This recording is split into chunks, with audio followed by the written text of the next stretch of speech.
Most meg lett bízva, hogy na, akkor vezesse le ezt a meccset, még ami hátra van, aztán kész.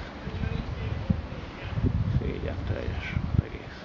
Tehát mindaddig, amíg azt mondom, hogy otthon játszunk, és nincs annyi tartás, kiharcol a gyerek például, a védő, a 11-es a fiam kiharcol túloldalt érte egy büntetőt, és akkor a cserekapus rúgja a büntetőt.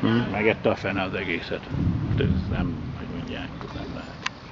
Tehát senki nincs a csapatban, aki elvállalna a büntetőt, hogy akkor már pedig legalább elrúgom. Most ott is kaptunk egy hatost otthon, most megint egy hatosnál tartunk már.